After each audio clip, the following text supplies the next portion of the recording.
journal de 22 h au sommaire de l'actualité.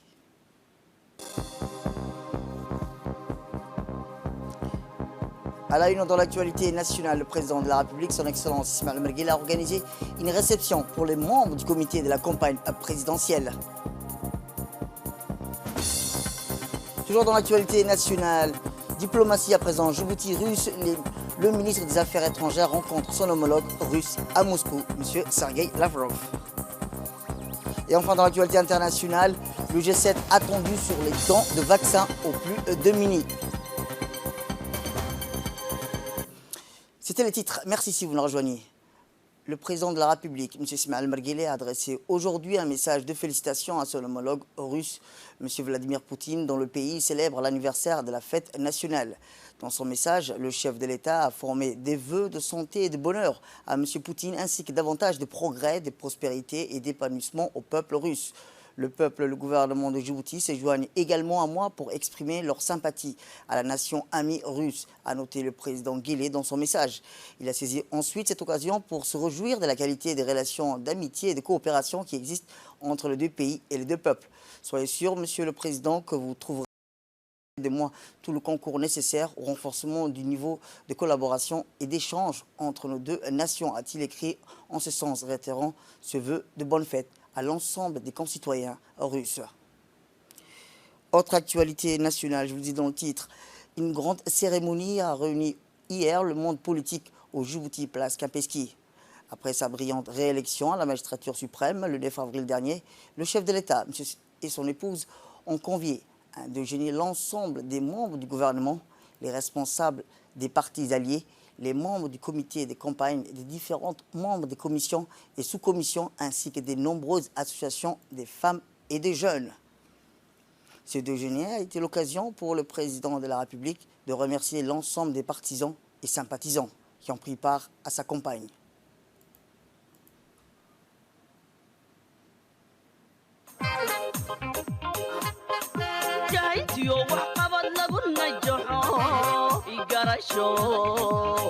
garasha ugu jeexa kala wada muujiyo hadiya jeer wadae inad waajibka gudataybay cidiji kaarayne jahantiyo wax qabad lagu najaxo garasha ugu jeexa kala wada muujiyo hadiya jeer wadae inad waajibka gudataybay cidiji kaarayne jaranjarooyin adag iyo intaad jiira soo dhaaftay eed meela qayrka ku jabay adigu soo jiidhay way runta lagama jeeste Ainsi, le président a tenu à rendre un vibrant hommage à toutes ces forces vives de la nation sans lesquelles on aurait pu arriver, a-t-il dit, cette victoire éclatante. Un déjeuner qui s'est tenu dans une ambiance festive. À noter également du côté des invités une forte participation féminine et de la jeunesse, cheville ouvrière de la campagne.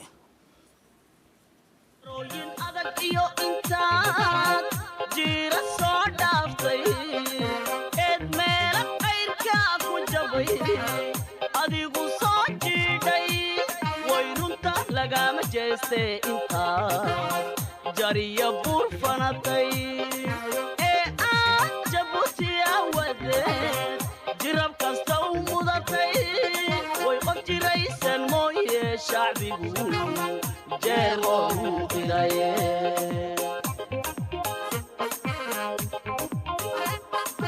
jawilagu dunida soo jiitay ka jawaabka baahida jirtiyo waxay bulshadu jiidan jirida u yagleel horumar jiil dambi u aayo mashaariicda kala jaadka qodobka laga jaraayo jihaad baad ku keento raxmaan kuguma hoojine jawilagu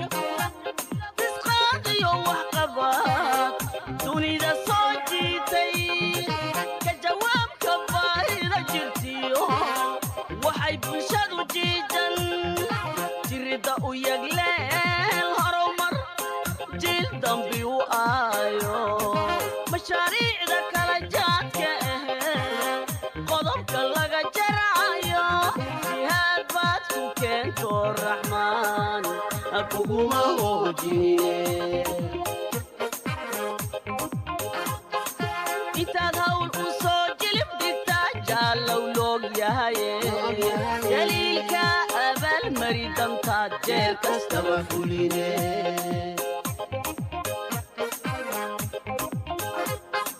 intaad hawl u soo jilib dhigtaa jaallow loog yahaye daliilka abaalmari dantaad jeer kastaba fuline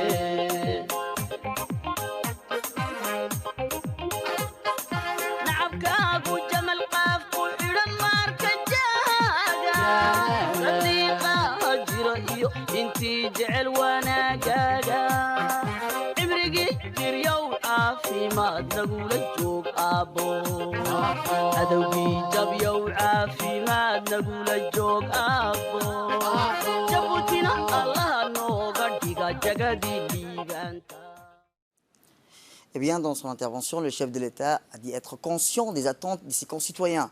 La victoire que le scrutin nous a offerte est une immense responsabilité à transformer l'espoir que nous avons suscité en actions concrètes capables de changer la donne de nos concitoyens, a-t-il indiqué en substance. Écoutons-le. الصلاة والسلام على رسوله الأمين سيدنا وحبيبنا محمد صلى الله عليه وسلم. Mesdames, Messieurs les membres du comité de campagne électorale présidentielle du 9 avril 2021, chères militantes, chers militants, mes chers compatriotes, mes chers compagnons, louange à Dieu et à son prophète. C'est avec une joie profonde que je vous retrouve en cette occasion conviviale. Je tiens tout d'abord à vous exprimer ma fierté pour la bataille que vous avez menée à mes côtés, au nom de nos convictions, au nom de nos espérances, au nom de Djibouti, de ses enfants et de ses concitoyens.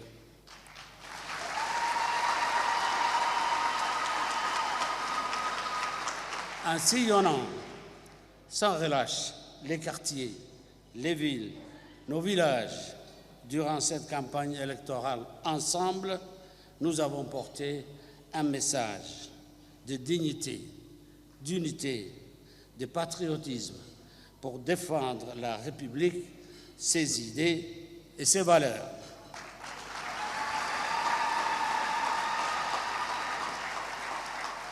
Pour partager notre vision du développement, de la trajectoire de notre pays, du devenir de notre nation.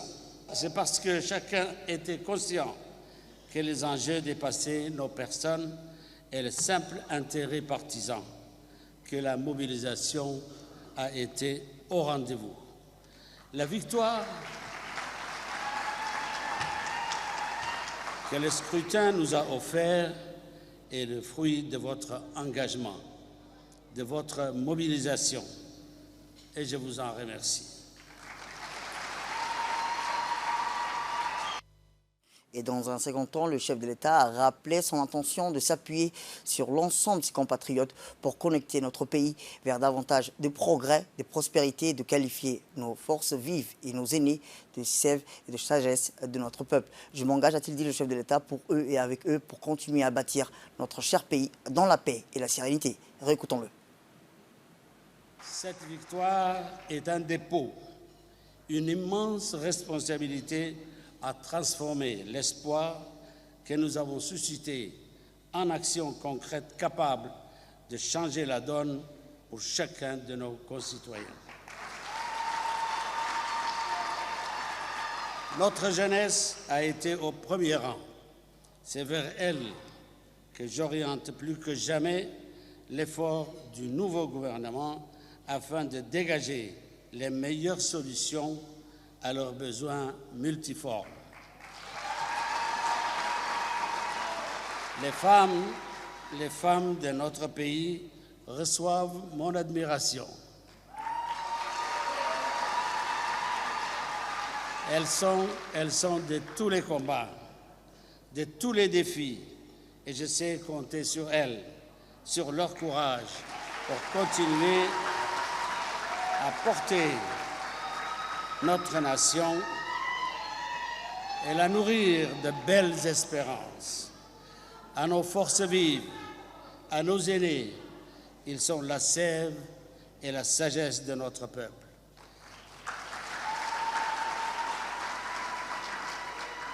Je m'engage pour eux et avec eux de continuer à bâtir notre cher pays dans la paix et la sérénité. Je vous remercie de votre attention. Vive la République! Et enfin, le chef de l'État s'est adressé en langue somali en déclarant que c'est avec une joie profonde que je vous retrouve cette occasion conviviale afin de remercier l'ensemble des personnalités auxquelles une lourde responsabilité leur a été confiée. Vous avez rencontré vos compatriotes lors de cette élection et vous avez mené votre mission avec bravoure et fierté. C'est pourquoi aujourd'hui, ce déjeuner organisé pour vous afin de vous retrouver tous ensemble et vous dire merci pour le service rendu et bravo. Je tiens tout d'abord à vous exprimer ma fierté pour la bataille que vous avez menée à mes côtés, au nom de nos convictions, au nom de nos espérances, au nom de Djibouti et de ses enfants et de nos concitoyens. La victoire que le scrutin nous a offerte est le fruit de votre engagement et de votre mobilisation. Je vous en remercie. J'espère très prochainement que nous allons tous nous engager ensemble et unis afin de donner la priorité à notre chère patrie, à notre cohésion. Enfin, je m'engage pour vous et mes concitoyens avec eux pour continuer à bâtir notre cher pays dans la sérénité. Et je vous remercie, a-t-il déclaré le chef de l'État.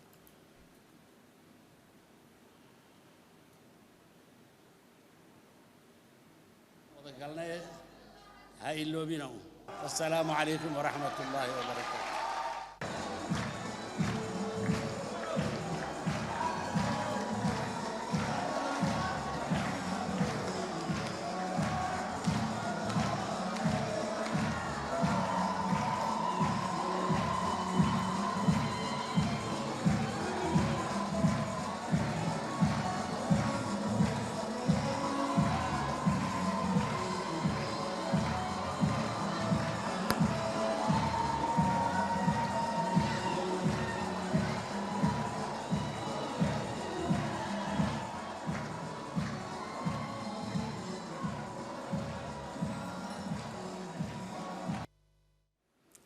Autre actualité nationale, le chef de l'État, M. Ismaël Al-Margueli, a reçu hier en fin de matinée au Palais de la République le ministre éthiopien des Finances, M. Ahmed Shire, en visite de travail de 48 heures à Djibouti. L'audience entre le chef de l'État et le membre du gouvernement éthiopien servit de cadre à l'évocation des relations privilégiées, des fraternités, d'amitié et de coopération qui existent entre les deux pays et les deux peuples. Elle permet également de faire le point sur les partenariats stratégiques que les deux nations entretiennent dans la quasi-totalité des domaines du développement. Il y a lieu de souligner que Djibouti et l'Éthiopie font office à l'échelle régionale et continentale de modèles de succès en matière de complémentarité et d'intégration économique. Côté djiboutien, le général de corps d'armée djiboutien, le général Zakri Cher Ibrahim et le directeur de la sécurité nationale, Hassan Saïd Khairé, ont participé à la rencontre. Direction Russie où le chef de la diplomatie djiboutien a effectué une visite de travail à Moscou du 8 au 10 juin. Son déplacement était accompagné d'une délégation composée de l'ambassadeur de Djibouti en Russie, M. Mohamed Ali Kamil, le conseiller de défense du président de la République, le colonel Mustafa Hamdoulé, le directeur des relations bilatérales au ministère des Affaires étrangères et de la coopération internationale, l'ambassadeur Yassine Hussein de Halé, et le directeur des instituts d'études diplomatiques du ministère des Affaires étrangères, M. Mohamed Abdelkader Moussa. Le ministre des Affaires étrangères, de la coopération internationale, porte-parole du gouvernement, Mohamed Ali Youssouf, a eu des entretiens avec son homologue russe, le ministre des Affaires étrangères russe, M. Sergei Lavrov. Les discussions des deux parties ont porté essentiellement sur les relations bilatérales entre la République de Djibouti et la Russie et les moyens de développer dans divers domaines d'intérêt commun et ont souligné la ferme volonté de renforcer davantage les relations entre les deux pays.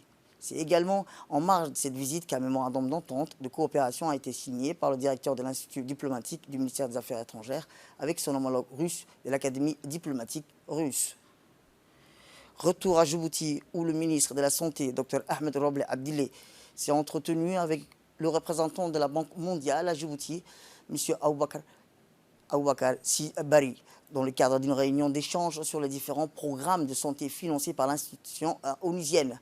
Cette réunion a vu la participation du secrétaire général de la Santé, Dr Salah Banout Tourab, ainsi que plusieurs hauts responsables du ministère de la Santé. Le ministre de la Santé et le responsable onusien ont passé en revue les différents projets ou programmes financés par la Banque mondiale dans notre pays. Par ailleurs, les deux parties sont convenues d'accélérer les mises en œuvre de ces programmes prioritaires de santé qui touchent plusieurs secteurs primordiaux du développement du système de santé djiboutien. Le ministre de la Santé, Dr Ahmed Rabi Abdillah, s'est réjoui de l'appui et du soutien permanent qu'apporte la Banque mondiale aux efforts du gouvernement djiboutien et à la modernisation de ses infrastructures sanitaires.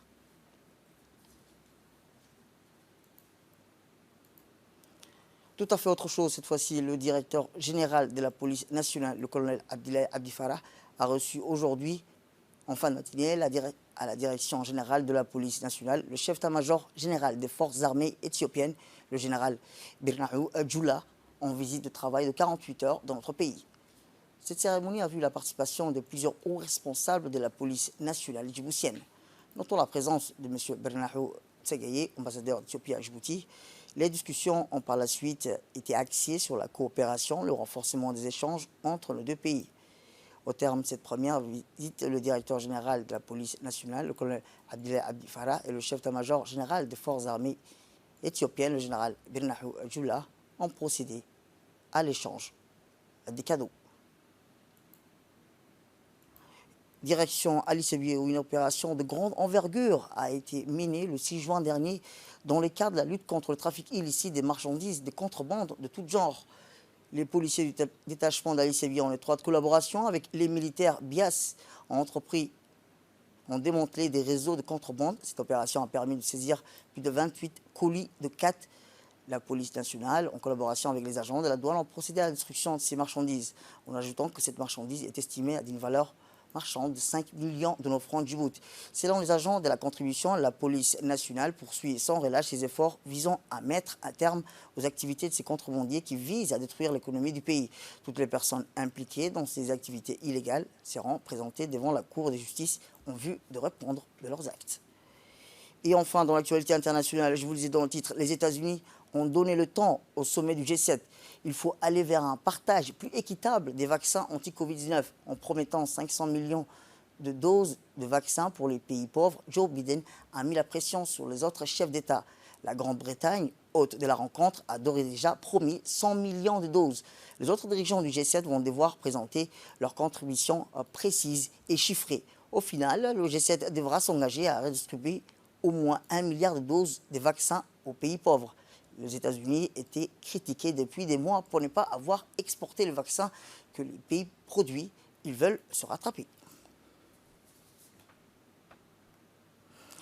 C'est la fin de cette édition. Merci à vous de nous avoir suivis. Restez avec nous pour la suite de programme télévisé et bon week-end à vous.